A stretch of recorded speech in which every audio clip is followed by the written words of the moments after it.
Even so, there is a way out of mendacity, a way to make things right without lying, without camouflage, without hiding in closets or the liquor cabinet or behind a gun. Brick was wrong. Death and liquor are not the only way out. My mother did everything she could to raise me in the world portrayed in Cameron Hot Timber. Even though I was born in 1974, in our house, the clock stopped in the 1950s. It's true. Most of the movies we watched at home were from the 1950s. I knew more 1950 movie stars than the current ones, and that's still the case. The music we listened to, the books we read, it was as if time stopped still and the present didn't exist. MTV wasn't allowed in my house. Instead, we had the early Beatles, not the later. The Beach Boys, Frankie Valli, and the Four Seasons. If my mother had been successful in recreating the 1950s for me, I might have followed the same path that she did. I did, however, finally in my mid-20s come out to myself and admit openly that I was gay. But I was also married with children, and I was stuck in that system of mendacity, waiting, literally, for death. This was in my mid-20s, but let me back up a little bit to 1987, when I realized for the first time what the family I was growing up in was really like. So in 1987, I was 12 years old, in the 7th grade, attending Victory Christian School. And my grandfather climbed up into a tower and told the world on national television that God had commanded him to bring in $8 million to further his work on earth. If he didn't come up with the cash, the Lord, my grandfather said, would call him home. I was 12 years old, and in the world I was living in, this wasn't as unusual as you might expect. I was told there was a rhyme and a reason to everything in God's Word. If you had a question, the Bible always had the answer, so when my grandfather climbed up into a tower, I randomly opened the Bible for guidance, and my fingers landed on this passage from the book of Isaiah. Behold, I have given him for a witness to the people, a leader and commander to the people. Behold, thou shalt call a nation that thou knowest not, and nations that knew not thee shall run unto thee because of the Lord thy God. I was 12 years old, and this tower business didn't really make much sense, but then again, there was that passage from Isaiah which seemed like God speaking directly to me. At night I had dreams that the $8 million in donations wouldn't come in, and my grandfather would be taken up to heaven in a fiery chariot, like Ezekiel. Once at school, I overheard two teachers talking about how Oral was a Cherokee Indian, and how it was a long-standing tradition among Cherokees and their chiefs to declare the day of their death as a way to get the tribe to do something it didn't want to do.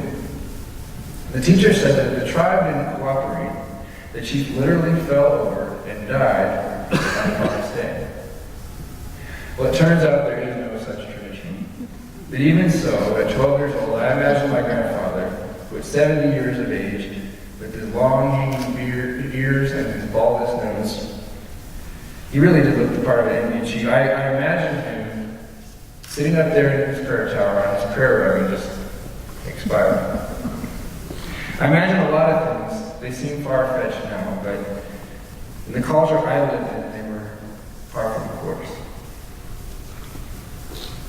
Oral Roberts began preaching the Word in the late 1930s as a 19-year-old during the Great Depression. My grandmother used to tell me that when food was scarce, Oral would go out and shoot what they called swamp rats. She would clean them and bring them downtown to where you could rent communal freezer space. Oral's ministry grew slowly, reaching its prime in the 60s and the 70s, when he built Oral Roberts University and pioneered what they often call the electric church, becoming the first television evangelist. His television programs came out of studios in Burbank, California, and his message was simple and contrary to what priests and preachers have been telling us for thousands of years. God, according to Oral, wasn't very interested in punishing us. In fact, God wanted to heal us. All we needed to do was stretch out our hands in faith and believe, and God would bring healing. Healing to our bodies, healing to our minds, healing to our loved ones, and, yes, healing to our bodies. It was a revolutionary message, and one that hadn't really been heard in quite the same way before. God is a good God. Oral tone on national television. Something good is going to happen to you. By January 1987, when Oral climbed into that tower, donations had been falling off for years. There was the fall of Jim Bakker, Jimmy Swaggart, the failure of his hospital, the City of Faith, and all the money was drying up. But Oral kept using that phrase. Something good is going to happen to you. I can see the appeal in those words. Hope is a thing with feathers, Emily Dickinson once wrote, that perches in the soul and sings the word without the tune and never stops at all. These days, selling hope is a well-worn path, and Barack Obama, for whom my grandfather voted, inspired the nation by blanketing walls and subway stations and billboards with this one powerful word. It's surprising, I'm sure, that Oral voted for Barack Obama, but given a choice between a man in Southern Theater and a man who simply said, yes, we can, I think it was an easy choice for Granville Oral Roberts, who grew up in a shotgun shack in southeastern Oklahoma. He ended up building a 500-acre kingdom on the banks of the Arkansas River, a kingdom funded by faith and faith alone. Something good is going to happen to you. But at this point, I'm not 37, an out-of-the-closet gay writer, happily raising his kids in Dallas. I'm just 12. And my grandfather just climbed up into a 200-foot tall tower, saying that if he didn't get $8 million, the Lord would take him home. The whole city of Tulsa, Oklahoma, and the evangelical reaches of the entire world, which numbers perhaps in the hundreds of millions, were holding their collective breath, awaiting the outcome. And me, I actually wasn't so worried about Oral. I figured either he would get the money and come down, or he wouldn't, and God would take him to heaven.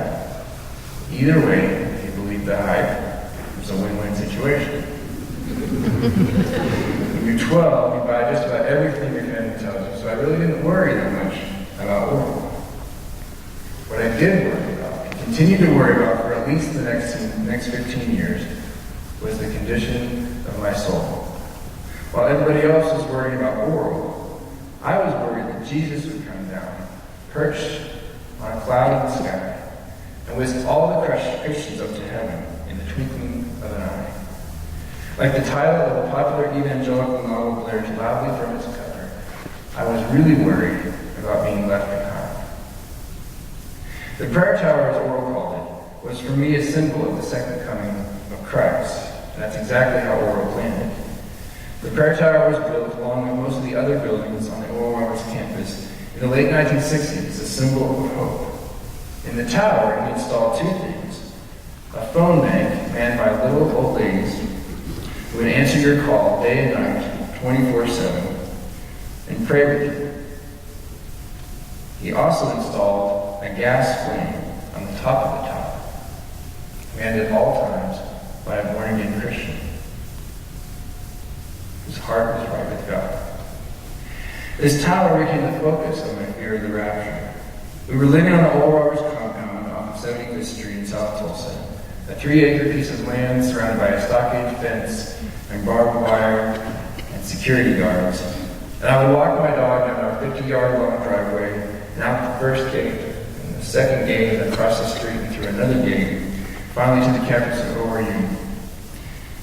As soon as my dog Samson and I went through the final gate, we could see the prayer tower in the distance, and that gas flame shining brightly on top. Or at least I hoped it was. On bright sunny days, it was almost impossible to tell, and that's where the fear crept in. The whole point of having that gas flame manned by a born-again Christian whose heart was right with God was this: if Jesus were to come down, perched on a cloud in the sky, and whisk all the Christians away, the flame would go out. That flame, perched on top of a 200-foot tall tower at the center of the campus, was both a promise and a threat. Jesus is coming back, but he's not here yet. So if you sin, get your heart right with God, because he might come at any moment. But what I always wondered is, how do you know if your heart is right with God? So while everyone else was worried about Oral up in that tower, I was worried about that gas flame operating. Looking every day to see if that flame was still there. On weekends, the campus could be really quiet and still. And if the sun were at just the right angle, and I couldn't tell if the flame was lit, chills would go down my spine. I was 12, my father was up in the tower, and I was worried about the rapture, but I was also a 7th grade gay kid in an evangelical Christian middle school, trying my best to develop crushes on girls. In 7th grade, I went through a series of crushes on boys, 5 of them to be exact, each one more painful than the one before. I would fall for them, spend a lot of time mooning around them, and then eventually realizing that they would never feel for me the way I felt for them, I would suddenly stop talking to them. The last of the 5, in April of 1987, called me up, mad as a hornet, asking why I wouldn't talk to him anymore. You just go through boys like Kleenex, he said. You blow your nose on them and throw them away. Neither of us really understood what he was talking about, but he was right. So I did the mature thing, swallowed hard, and quickly hung up. I swore up boys and then there, and didn't have a close male friend for a long, long, long time. When I was 18, I met a girl the first week I arrived at the University of Oklahoma, and she reminded me of my grandmother Pepper. Graceful, witty, intelligent, always free to speak her mind. I told her I liked men, but that I didn't want to be with them, which was exactly what I felt was the right thing to do at the time. 2 years later, we were married. 6 years later, we had our first daughter on Father's Day. And 5 years after that, after having 3 kids and trying our best to build the perfect little picket fence, we were divorced after 11 years of marriage. I cried for at least a year and a half at that great, great loss. There was nothing I wanted more on earth than to give my children a loving, happy, stable home with a mommy, a daddy, and a dog, a garden, the whole 9 yards. Sometimes in a relationship between 2 people, a ghost from the past intervenes and starts shaking things up, and sometimes in the aftermath there's nothing left but a wrecked marriage and a chance to start all over again. And in my experience, there were several ghosts that wrecked our marriage, things that happened in the Pentecostal compound I grew up in that came back to haunt me. And one of them was the ghost of a man who killed himself in 1982. That ghost was the presence in my mind of Ronald David Roberts, my uncle, Oral's eldest son. And at one time, the man Oral had hoped would inherit his kingdom. Ronald to the family, he was, by all accounts, one of the most brilliant men anyone ever came across this path and met. He taught English as well as Russian and Chinese.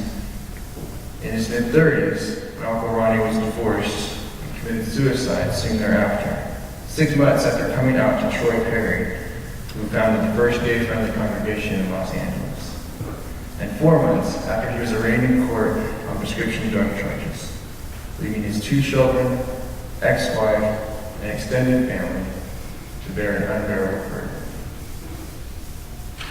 Growing up, I didn't know any of this about my uncle, but I always wanted to be like him. Every time my mother mentioned him, I noted 2 things. One, that she had probably loved him more than she had ever loved anybody else. And two, that his memory caused her more pain than any other memory. It's still in my family a quote-unquote secret that my uncle was gay. My family tells me that I'm dishonoring his memory by saying so. My mother leaves voice notes telling me that I'm disgusting for linking the family name to homosexuality, and that by being openly gay, I'm being cruel.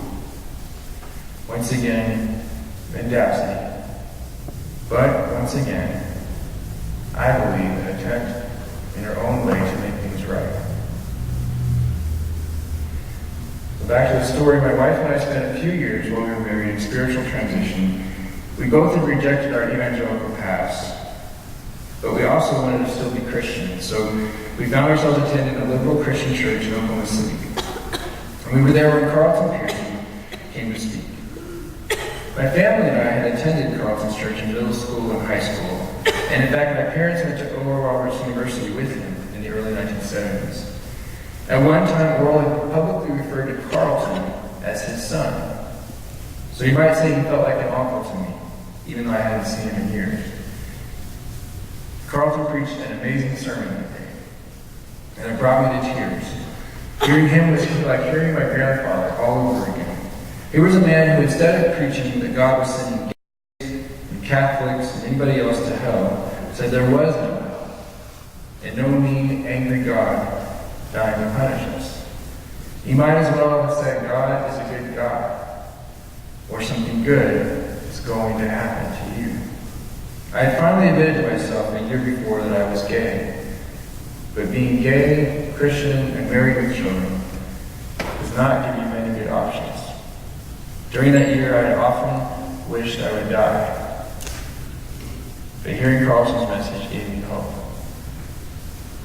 After the sermon, my wife and I went and waited in line to get to say hi to him. It had been a long time since we'd seen each other. Last time he'd seen me, I was in high school, and here I was now, a 28-year-old man with my children in tow. We waited about 10 minutes, and finally there we were, my wife and I, standing just in front of Carlton. And I smiled and moved as if to hug him, but his face darkened immediately, and I held back, and a chill passed through me. We might have only stood there for 20 seconds, but it felt like an hour.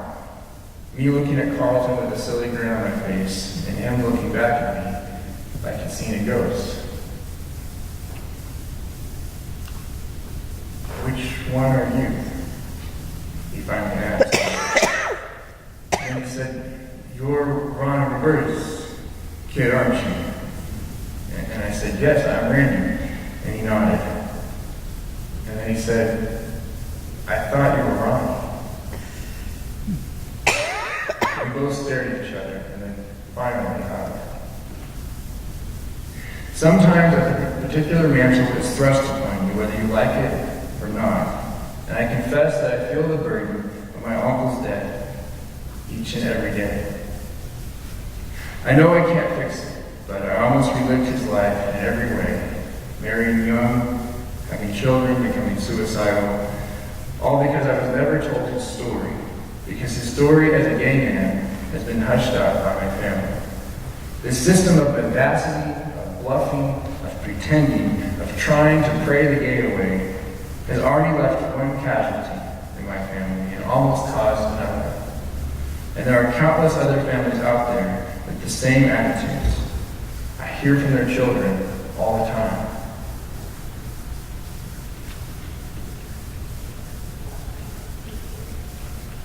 I get a lot of emails from young gay men and women saying things like this. My family won't speak to me anymore. My sister tells me I'm going to hell. I cry every night because I hate myself for being gay. A young gay kid that wrote me living in North Dakota told me that the priest at his Catholic church told the layman to stop talking to him because he was gay. The system of mendacity is still with us. It's still alive and well. But we have to remember, mendacity, even in its most extreme form, is an attempt to make things right.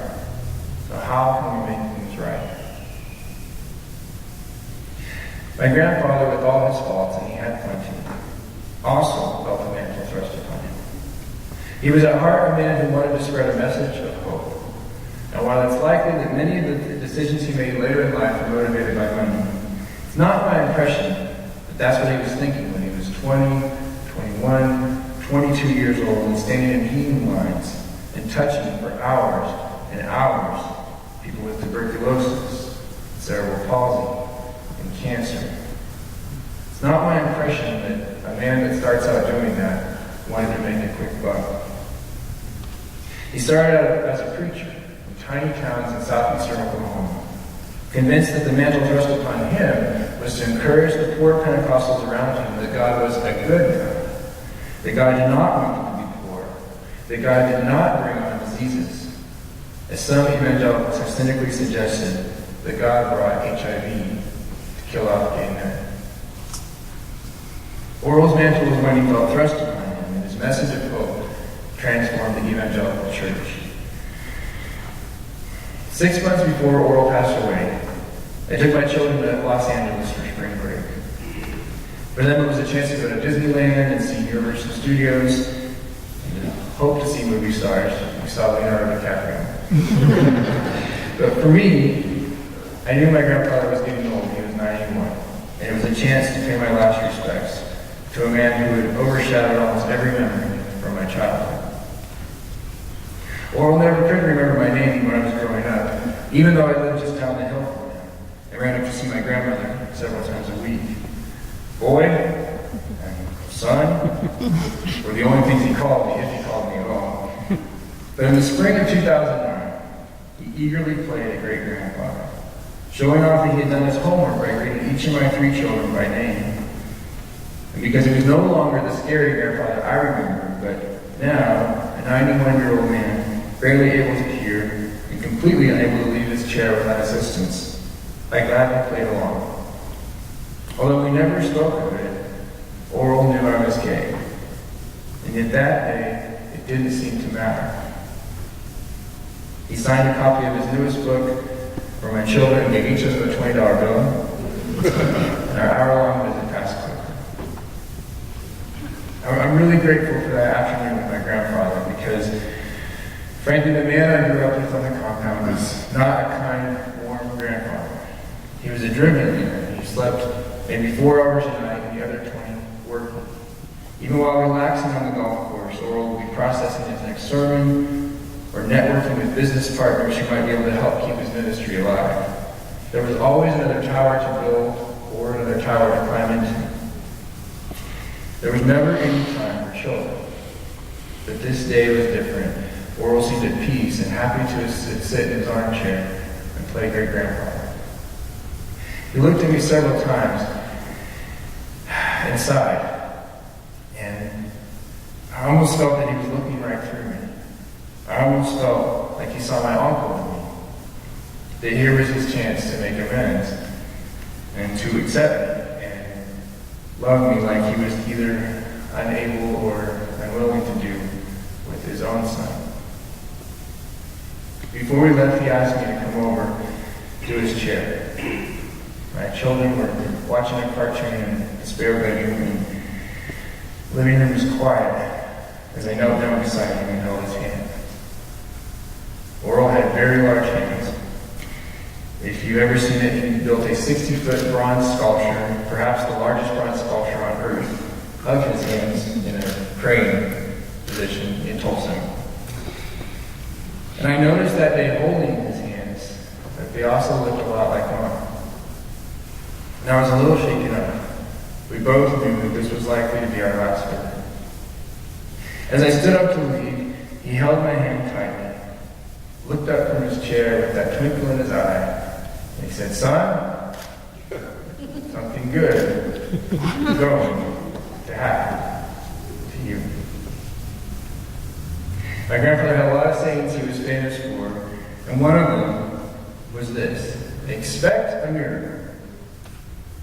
My grandfather lived in a system of mendacity, a system in which if you had a son who was gay, who was depressed, who was addicted to pain medication, you just hushed it up, and you lied about it, hoping it would go away. But in his heart, like all of us, Oral wanted to make things right. And if we can't forgive Oral Roberts and men like him, how can we forgive ourselves? My parents have told the press often that they have an open door policy, and yet they haven't invited me or my brother, who is also gay, home for Christmas in over 7 years. And yet once again, in this lie there is a truth that we all want reconciliation. We all want a world where things get better, and some of us will lie if we think that's the only way that it can happen. I know some of you out there in the audience today are gay, and there's probably someone in your life that has rejected you. You know there is for me. Or some of you grew up evangelical and are no longer religious in the way that your family was, and there's someone in your family who is angry at you for your choices and your beliefs. Maybe it's your mother, your grandmother, your nephew, your son. Many of you, me included, we have family who lies about us, who hides who we really are because it makes them uncomfortable. We have to forgive them, because in every lie there's a yearning for the truth. In every lie there's a yearning for a world in which things are better. In every system of mendacity there is an optimism that is expecting a miracle. There's a sense of hope. You have to hang on to that hope and live in your truth openly and honestly. I'm going to close with a poem that you're all familiar with, I'm sure, by Emily Dickinson. It goes like this. Hope is the thing with feathers that perches in the soul and sings the tune without the words and never stops at all. And sweetest in the gale is heard, and sore must be the storm that could have bashed the little bird that kept so many warm. I've heard it in the chillest land and on the strangest sea, yet never in extremity it asked a crumb of me. Hope is the thing with feathers that perches in the soul and sings the tune without the words and never stops at all. Thank you.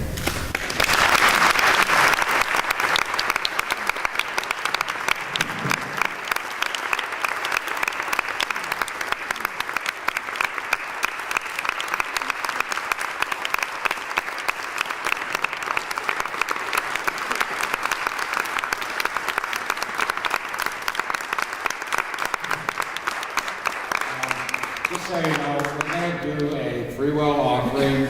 If you have it, fine. If you don't, fine. All the money will go to other projects for Rainbow Crossing.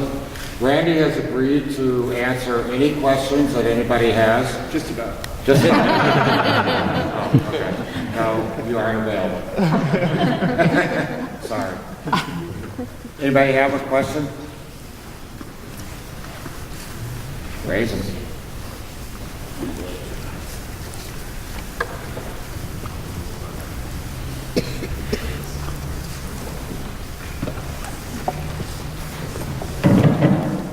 Thank you so much for this, for the process. Really resonated with me. I was also raised in the Pentecostal movement, but I can one-up you on the conservative part. We thought your grandmother was going to hell. Yeah, but it's really easy for those of us now in more mainline context to think about folks in Oklahoma, Arkansas, Texas, as these yahoos call themselves Pentecostal, even though. You mentioned Troy Perry, who came out of the Church of God of Prophecy. And I'm struck how it took a Pentecostal man to answer a call to form a call to the church. He didn't really need to be in. So my question is, do you think there are aspects of the Pentecostal experience and insistence on the Holy Spirit that gives the charism that can equip gay and lesbian folks to hope and live out the hope in ways perhaps their denominations may not want them to, but what is there that's questionable from that tradition that can strengthen us? Yeah, I think, I know, I mean, growing up Pentecostal, oh, can you guys hear me? Oh, can I talk a little, there we go, I'll talk a little louder. There we go. I know, growing up Pentecostal, I think, you know, in my 20s, I really rejected almost all of it and just didn't want anything to do with it. But in my 30s, I really tried to look at, you know, what I threw away. There were a lot of things that I missed. And I think there are obviously some beautiful things about the Pentecostal church, or people wouldn't be going there still. There's a really beautiful acceptance that God can move in our lives spontaneously, that is not always planned. I think the Pentecostal church really stresses that, especially that people make fun of them for being very spontaneous. But I think there is something to that, to allowing, you know, a higher power like God to rule the day instead of the program. So I don't know. What's interesting is Troy Perry's church now, the MCC, is very far away from the Pentecostal roots that he started with. But that really didn't have a lot to do with him as much as leaders that joined it later. But he's a really great guy. I got to have lunch with him, I guess, last summer. He's pretty amazing, really sweet guy. And I'm going to talk about him tomorrow morning as well. So I hope that answers a little bit. Anybody have other questions? Yes, I can. Got to be faster,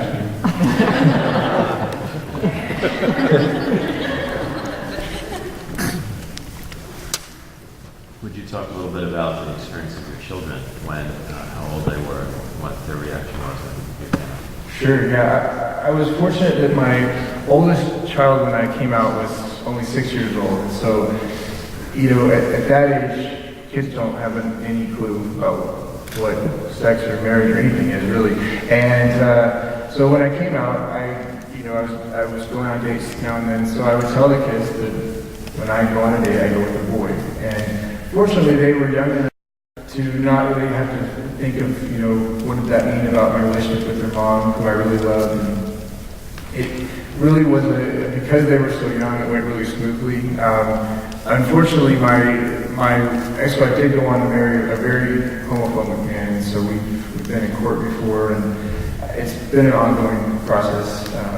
But the kids are doing great, and I think, you know, the way I talk about it with them is they go to a white suburban school in Texas that, you know, there's like 2% minorities. It's, you know, white tech school. It's a very good school, but I tell them, you know, if I were to marry a black woman in your school, that would be seen as a kind of weird. People would whisper about it, but it wouldn't be a bad or good thing. It would just be the person that I fell in love with and married. And I encourage them to look at it in the same way, that me being gay, it does make their dad a little bit different than their friends' dads.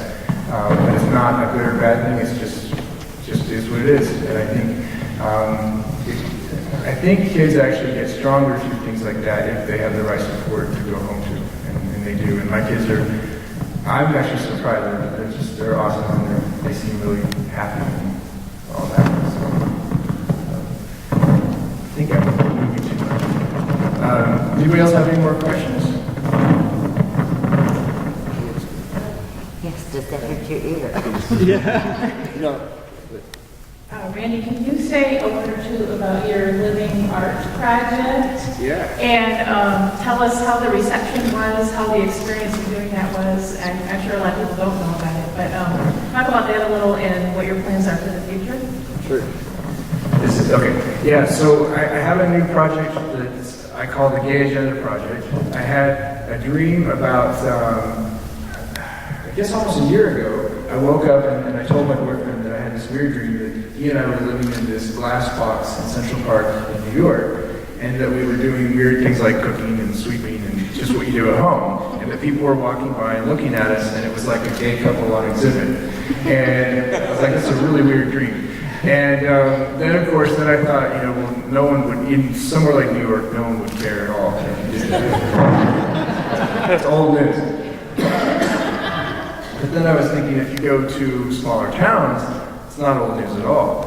And so I started talking to people, and I eventually came up with this project that we're calling the Gay Agenda, where we are going into conservative towns through the South and the Midwest, and even places like New York. There are plenty of smaller towns that are not used to gay couples.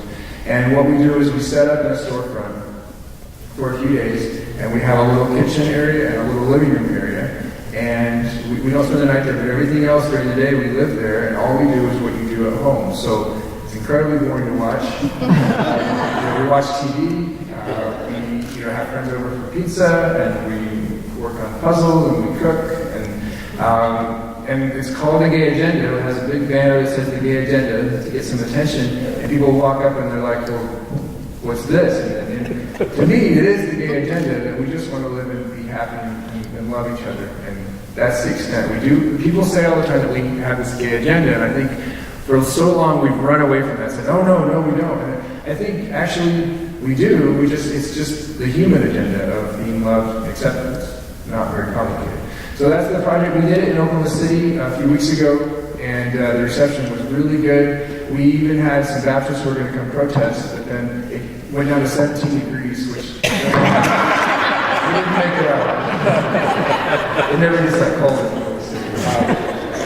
Our next stop is Jacksonville, Florida, and what we're doing is we're starting in bigger communities like that are conservative but larger, and we'll get progressively smaller and see how safe it is. I know in some smaller towns, like one city we want to go to is Jackson, Mississippi, and just recently there was a protest with gay lesbians in Jackson that they even had a permit for them. The police busted it and sent everybody home, refusing to allow them to protest because they were gay. So that's definitely a place we want to go, but we also want to make sure that we're safe while we're there. And the first one, my boyfriend and I were the ones, or my fiance and I were the ones living in the project, but in each town it would be a local couple that lives there. And I'm really excited about it because I think it's a very simple way to get our message across to people that if you really look closely at how we live our lives, there's really nothing to it. And even, I have a friend who he does drag 2 or 3 nights a week, very flamboyant and all that kind of thing. But when he goes home, if you go see him at his house, he's wearing a white beater and gym shorts, drinking Coke. So even though he's flamboyant, like at night doing drag and stuff, when he goes home, he still just looks like Joe Blow down the street. So I think the point of the project is that all of us, when we're sweeping and drinking coffee, we pretty much look the same. Amen. Anybody have any more? Yes, sir. What's your relationship with your parents? There isn't one, unfortunately. The question was, what is my relationship with my parents now? And I even invited my parents to my wedding. I'm getting married in May to my fiance. And his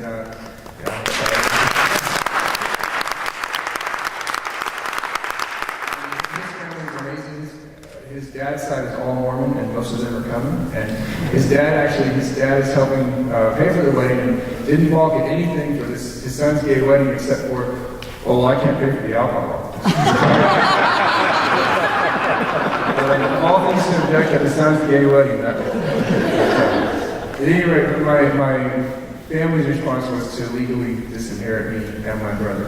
So, they're not happy about us being openly gay. And to me, I think that's their loss, and I feel like I empathize with where they are because in their community they would be rejected completely if they accepted us openly. So there's a lot of bullying within their own community, and so I think you have to look at people that do those things with empathy and realize that they had tough decisions to make as well. So I'm not angry, even though, of course, I was hurt. Yes? Well, the question was, am I still Pentecostal or another faith? I don't really, I guess, use a label. I'm spiritual. I go to church all the time, but I'm not a member of one church. I guess because of my background, I like to go to different churches, and I even, there was a Buddhist temple I went to for quite a while. I love Unitarian churches.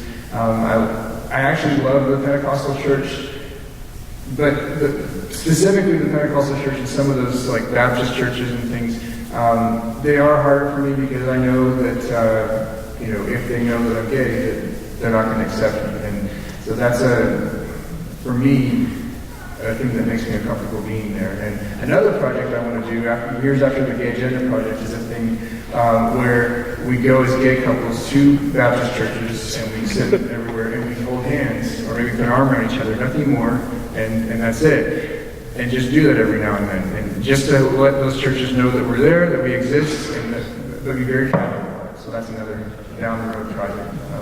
We'll see. Yeah. Have your parents been able to have a relationship with your children? They didn't even send gifts for years and years. The last 2 years they've been sending gifts to my kids through my ex-wife, who they'd rather deal with. So that's, I guess, better. So,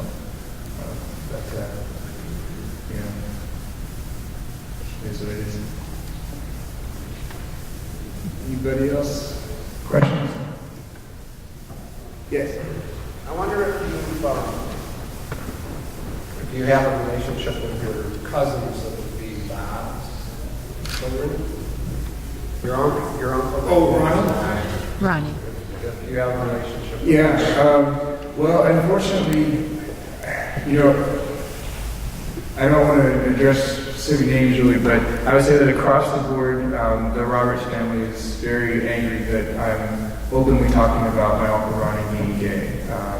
To them, it's a shameful thing, and I even have Robert's family in Ann Arbor that are wanting to answer my phone calls. So, I think it's a lot. I understand. It's hard to have your family out there in the public eye, so I empathize with that. But at the same time, I think that being gay is not a shameful thing. If my uncle were an astronaut and I was trumpeting that, everybody would be proud. And to me, him being gay is a beautiful part of who he was as a human being, and so it's not a dishonoring of him. So, I just say that the Roberts family. I have a second cousin who was great.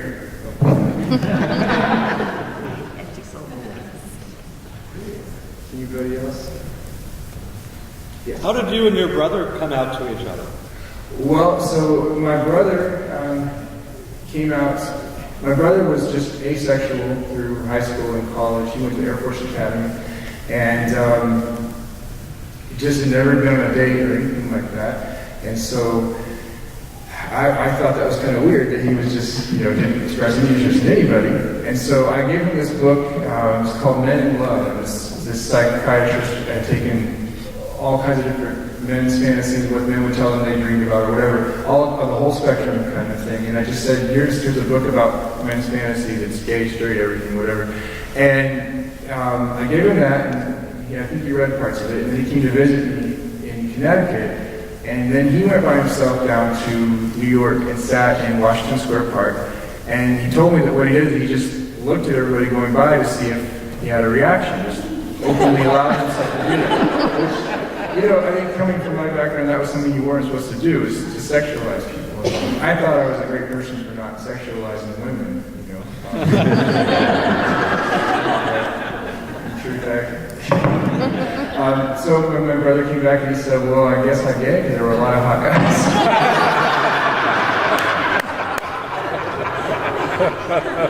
so that's how he came out to me. And he was in the Air Force at the time, and he was pretty careless about hold hands, and he fortunately he got out without any problems or anything. But when my father found out, my parents stopped talking to him, and it's just they just can't, they feel like if they accept it, it's sort of like aiding and abetting a murderer. It's helping someone in their sin and helping them go to hell. So, within that framework, it sort of makes sense, but I think that's their standpoint. But yeah, that's how my brother and I, so he came out before I did, and I think I was jealous was a part of it, but also I just wasn't ready to deal with it. So. Anybody else? Yes? Other films or books, recently we showed the Bible for the Bible Muslims, so other films or books or materials you would recommend that we use here? Yeah, he has some other films that are on this topic, I guess. And one that's just out is called A Right to Love, An American Family. And can you get it on DVD now? I'm not even sure. No, but you told me. Okay, yeah, I told you. Okay. And I just got to see the premiere a few months, maybe a month or two, 2 or 3 months ago. I think it'll be out on DVD in maybe the next few months. And it's an amazing story. It's a gay couple who are friends of mine that they live in California, and they actually got married during the whole Prop 8 window. And then Prop 8 was passed, and their marriage was put on hold, whatever weird limbo it's in. And so they decided to start making YouTube videos of them and their family. And they are foster parents. They've actually adopted 2 kids. They won awards in their county for being the best foster parents in the county. And the foster agency is always calling and saying, "Can you please take this one?" So right now I think they have like 5 kids in the house. They never feel like they can say no, but they did adopt 2 already. And at any rate, so they kept making YouTube videos, and for, I think it's whatever Prop 8 passed, was that 2 years ago or so, 3? And then a filmmaker approached them about putting these together into a movie, and so it just came out, and it's a really well done movie. It even, addresses spirituality and the legal matters and how the family works together, and it's really great. So, yeah. Any particular books or authors you recommend we get in our library? Let's see. As far as books and authors, I like the really old stuff. I like poetry. The what? Yeah, Troy Perry's books I think they're wonderful. I blazed through all of them in about a year, several years ago, and there are 3 or 4 that really stand out. One, like his first 2 for sure, and one is called "The Lord is My Shepherd," and he knows I'm gay. And Troy Perry, I'll be talking about him tomorrow. Actually, he's an amazing man and went through. People, wanted to burn down their churches when he was starting them, and he said no and kept building them. And now the congregation has hundreds of churches around the world. So, pretty amazing. Anybody else? Have you dug into the genetic potential? Yeah, I've thought about it. My uncle and me and my brother are gay, and there are rumors that other Roberts family are. I don't know. But I personally think that it's very likely, mostly genetic. There may be a mixture of things I don't know, but it's clear that there are gay men and women from all backgrounds, so it's hard to say it's your background that causes you to be gay. But to me, no matter what, it doesn't really matter. We don't, whether it's genetic, your eye color, or your height, it's just who you are. But I think it's genetic, yeah. But doesn't that give you hope that some other, the outside people begin to understand that you are what God made you and not something that you've done? I guess I'm not. For me, I think that a lot of homophobia comes not from the Bible, from a logical position, but from the unknown, fear of the unknown, and fear of, 2 men kissing looks weird, and I don't know what to do about that, and it's threatening. And because the Bible really is not very clear it doesn't say anything about 2 gay men who are in love with each other, 2 women who are in love with each other. It has no comment on that at all. So I don't think that homophobia comes from the Bible. I think it comes from people because it's different, and we're inclined to think people that are different than us are bad. Yeah.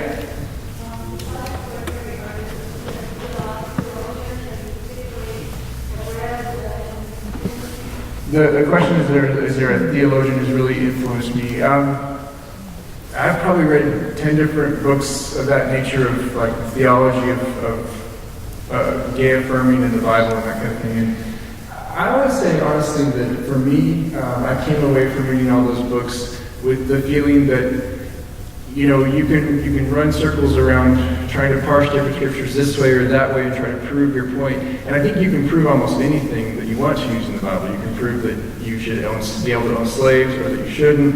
You know, you can go back and forth. And so, to me, I came away from all those books feeling like I didn't feel any richer in my spirit at all. It felt like a factual exercise that didn't really stick with me. So I don't think those books are bad at all, but just for me it didn't really stick to my ribs, I guess. But there are a lot. Yes? Given that there are likely to be some ballot initiatives at the state level involve some candidates whose views are very different with respect to sexual orientation, are you actively involved in trying to get, especially younger people, registered? Because so many states have put up impediments to keep them away, and that's not going to be helpful to those ballot initiatives and other efforts. Yeah, the question is am I actively involved in helping younger people, basically getting out the youth vote against these anti-LGBT laws that are up for consideration? And I'm not actually involved in that. I know there are lots of groups that are, but that's definitely something. I've done a little bit of work with like Youth First Texas and Texas specifically, but the places like Minnesota and North Carolina is coming up, and actually the polls are looking good right now for us, but unfortunately before Prop 8 the polls looked good for us as well, and I think people are a little more generous on those polls than they are with the ballot box, which is unfortunate. But it does look like in Maine same-sex or marriage equality will pass. So, but yeah, that's a really good thought, though. The problem with the polls is it's not limited voters, it's public opinion of those voters, and young people don't vote. True. The same numbers. So Yeah. that's what messes it up. Yeah, that's true.